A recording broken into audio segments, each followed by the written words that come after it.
Fits, not for use with 4S, 6S, 8S LiPo.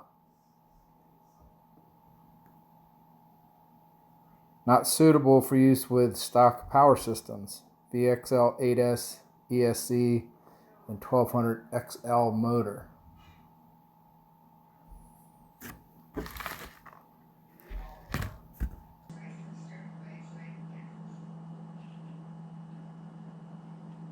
According to my calculations,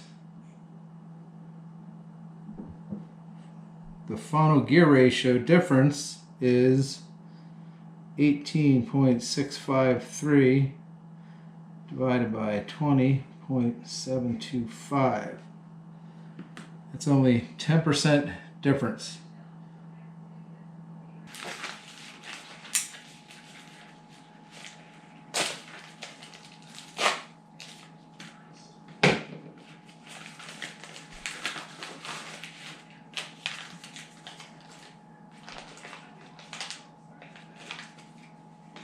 Traxxas 6494X 20 tooth pinion gear. It's going in there. I've already got a how-to video on my channel on changing the spur gear on the Xmaxx. So I'm not going to do a how-to video on changing the pinion gear because it's not a whole lot different to do that, but I do have something really interesting to show you. So to change the pinion gear on the Xmaxx, simply remove the dust cover, pull the 4 screws from underneath the truck to remove the motor. Lift the motor out. I took this stock out of the box 18 tooth pinion gear off the motor shaft, and I'm putting this 20 tooth pinion gear in the truck. So I check on this chart here for my pin location.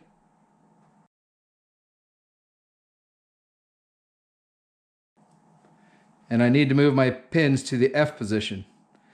So I make sure everything is clean, move the pins to the F position, reinstall the motor, put the bolts in from the back, tighten it down.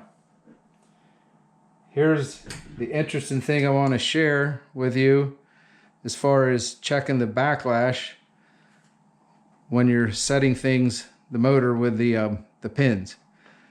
I'm using pliers so you can see better on the camera.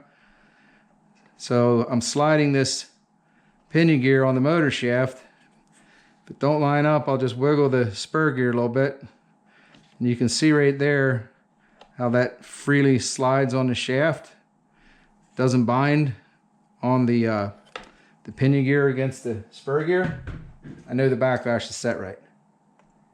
Now simply make sure the pinion gear is centered this way on the spur gear. Tighten down your set screw on the motor shaft.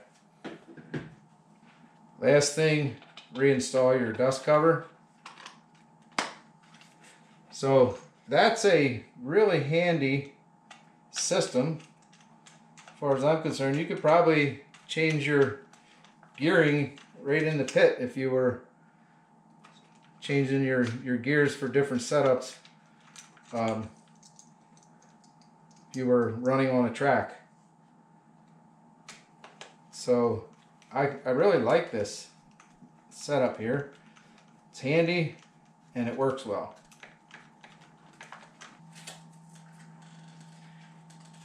If you're wondering by now why I'm putting this gearing in the Xmaxx, something I noticed driving this truck on the phone app on the dashboard, with the high-speed gearing, 18 tooth pinion, 46 tooth spur gear. It's a 50-mile-an-hour gearing. The truck runs surprisingly cool, at least where I'm running it and the driving that I'm doing. this 20-tooth pinion with the 46-tooth spur gear, which I showed my calculations, it's 10% increase. It says fit, not for use with the 8S factory electronics. Well, I'm gonna try it, keep an eye on the temps, and the reason that I'm putting it in there is wheel speed. Alright, enough talking.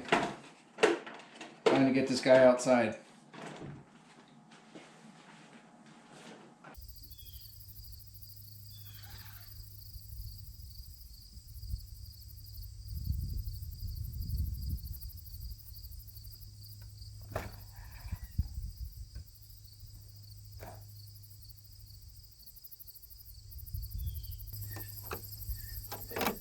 Alright, let's get this thing fired up.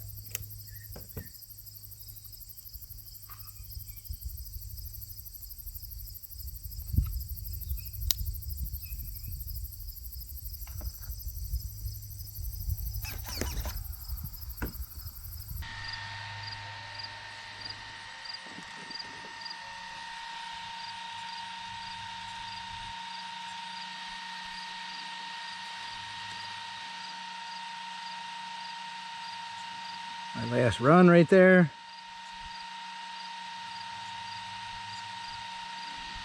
50-mile-an-hour gearing.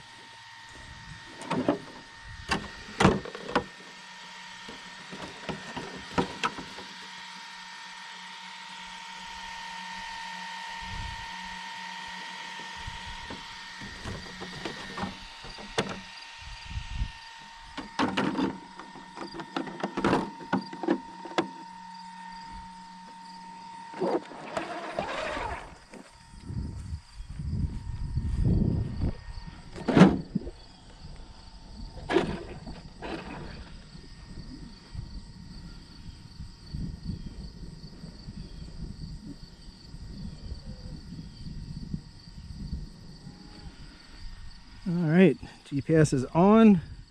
Getting ready to go with the screen recorder. Be able to watch the temperatures. Let's see how this gearing does. Looking for 50 plus.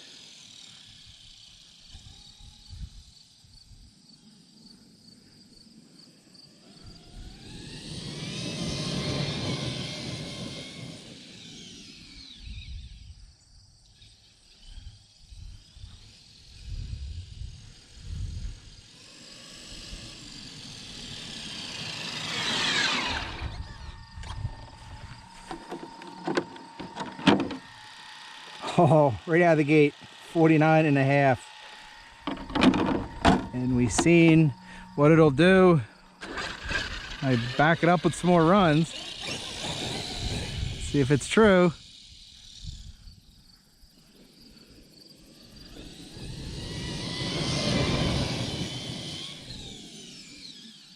And that thing does look like it's standing up. I think we're gonna have some serious wheel speed.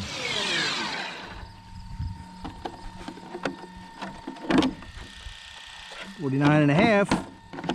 Didn't beat it that time, the first run.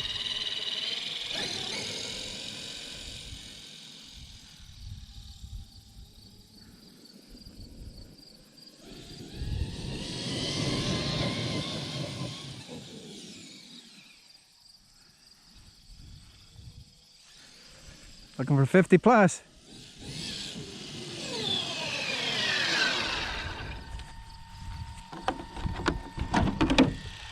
$49 and a half.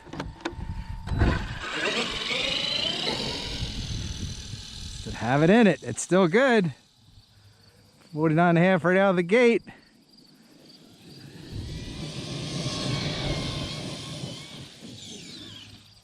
Woo! There we go. I don't know if it'll turn over there or not. Let's give it a try.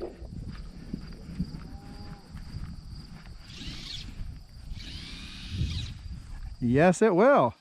Nice. Pretty tall grass. Surprised that worked. 49 and a half.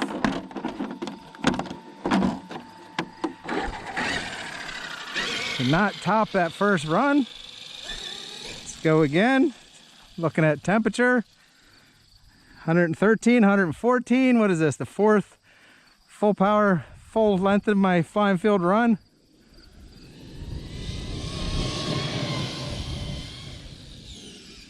And again, woo! All right, we know what we got to do. Nothing. Drive it back.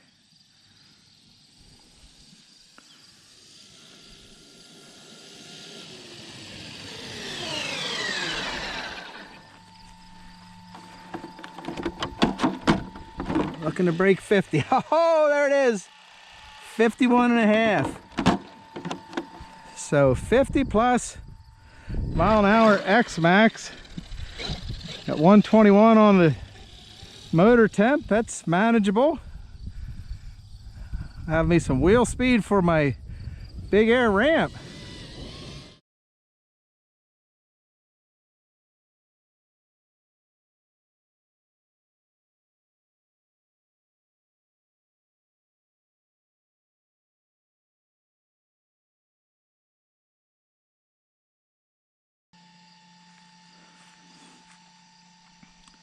Something I forgot to do was to change the gearing on setup, and so I've been playing around with this a little bit, and I checked on these tires. These are not this version of tires, but they're 8-inch diameter. So all these settings in here are correct. And so I've been driving this around a little bit, playing with it. I was going to set that to 20-tooth pinion gear, but I don't want to do that. I want to try to get this somewhat close. So I'm just messing with the gearing, try to get it to match up the GPS. Going to run the truck a little bit, just drive it to, oh, I don't know, 30 miles an hour, 35 miles an hour without getting on the throttle hard. See if I can match up the, it's not working out, even though everything is right in the setup. So see if I can get the miles per hour on this to match up with GPS, minus the spinning.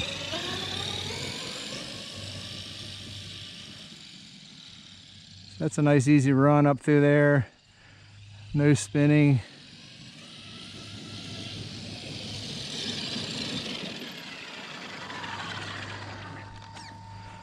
And got 26 and 25.3. So that's close enough for me, even though I have to lie to it a bit.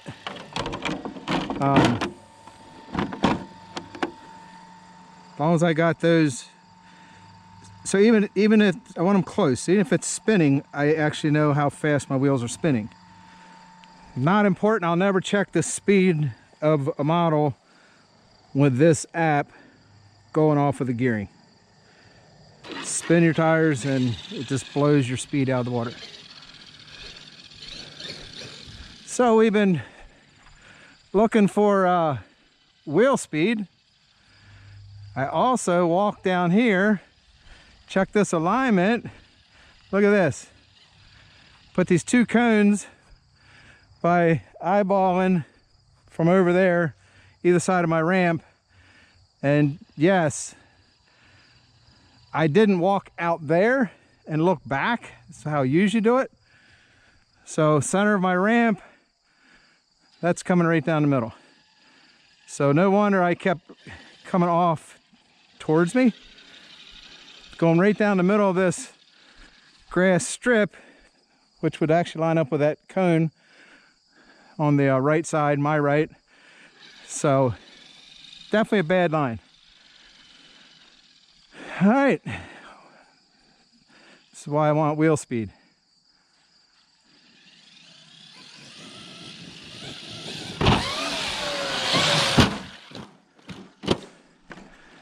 All right, let's put one of those on the ramp. That got around easy. I had wheel speed to spare.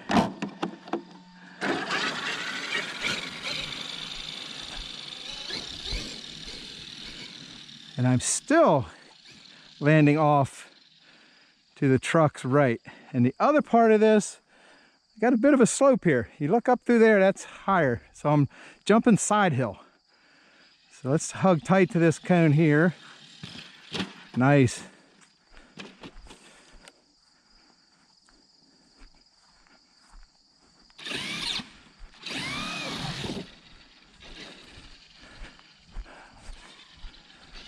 That's messed up.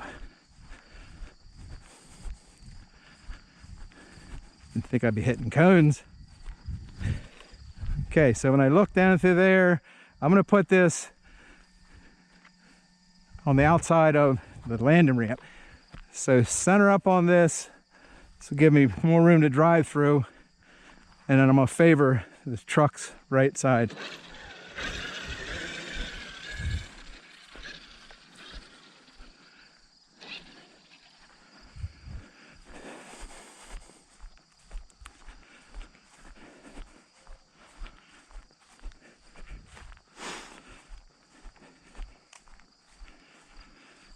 All right, I've also opened this up to a 20-foot gap.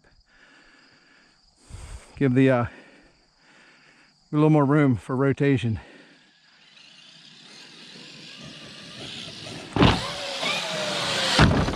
There you go. Xmaxx. First backflip on the ramp. Send it, baby.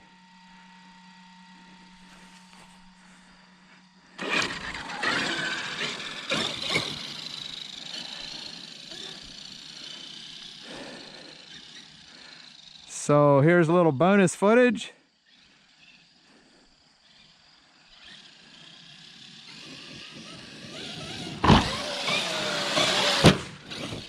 Yeah, plenty of wheel speed. I was tapping the throttle, getting my rotation. That's the setup a guy needs for doing backflips. And you want to know something interesting? I have checked my wheel speed on the max, and it's about the same, mid-50s for a backflip. Interesting?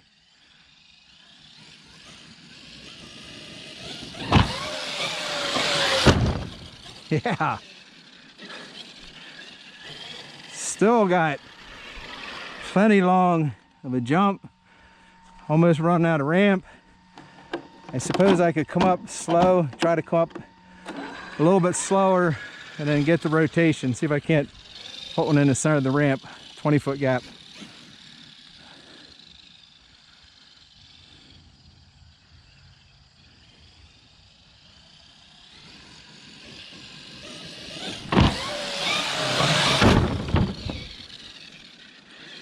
Still missing to the right.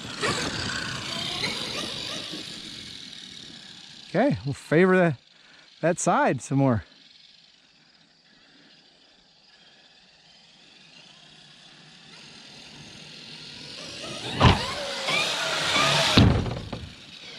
Boy, it does not take much to get offline.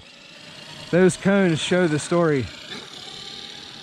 I actually came through the cones and maintained a bit to the right, then headed for the center of the launch ramp, and I missed to the truck's left side there. Try again. Come right down through here.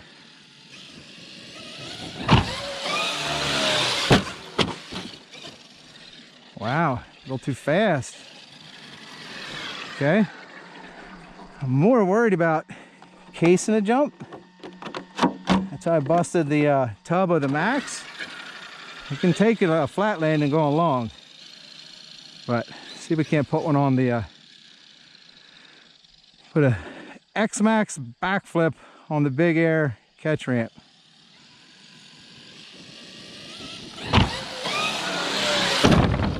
That's pretty good. I'll take it. Just caught the last bit of it, but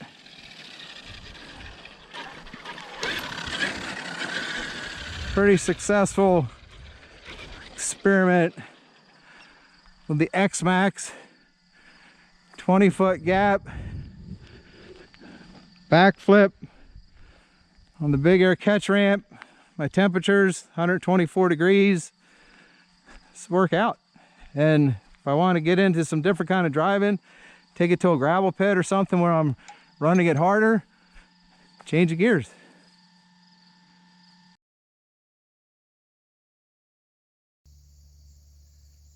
Turkeys coming down from my flying field.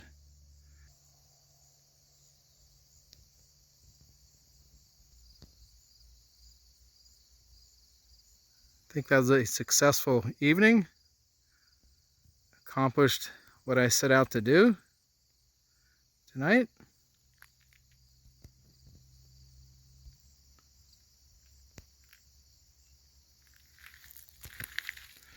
Got the ramp put away, tarp on it. And the Xmaxx is flying like a champ.